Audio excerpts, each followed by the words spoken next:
मी अजय पंचाल। आज आपण या व्हिडिओमध्ये संभाव्यता या विषयाशी निगडीत एक उदाहरण पाहणार आहोत। तर प्रश्न आहे, एका पिशवीत 3 लाल आणि 5 काळे चेंडू आहेत, त्यातील एक चेंडू काढला जातो तर संभाव्यता काढा। लाल आहे, लाल नाही। तर हे उदाहरण सोडवतेवेळी सुरुवातीला आपण अवकाश नमुना काढू।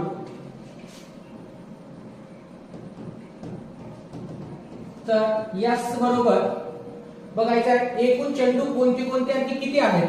तर 3 लाल आहेत आणि 5 काळे आहेत।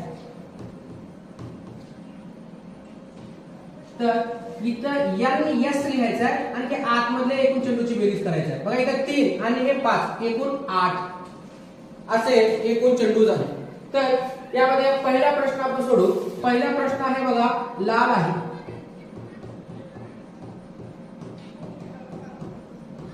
तर लाल असण्याची घटना ए मानला आपण, तर लाल किती आहेत बघायचं आहे। एकूण लाल किती आहे?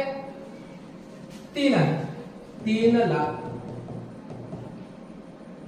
म्हणून Na सुद्धा 3 येईल। म्हणून इथं बघितलं तर आपल्याला आता संभाव्यता काढायचा आहे। Pa हे घटना आहे बरोबर Na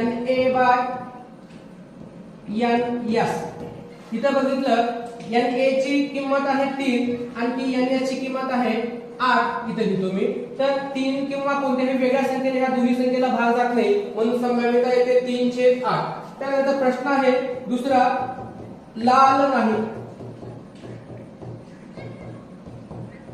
आता लाल नसेल ही घटना आपण बी मानलं तर बघा याच्यामध्ये काय काय येते। जर आपण याच्यामध्ये लाल नसलं, समजून घ्या हे लाल नाही तर काय होते? काळे राहतात। तर लाल असतील तर काळे राहतात। तर काळे किती एकूण? 5 काळे आहेत, म्हणून Nb बरोबर 5। तर सूत्र आहे आपल्याला माहिती आहे Pb बरोबर Nb Ns बरोबर 5 हे लिहायचं आहे 8।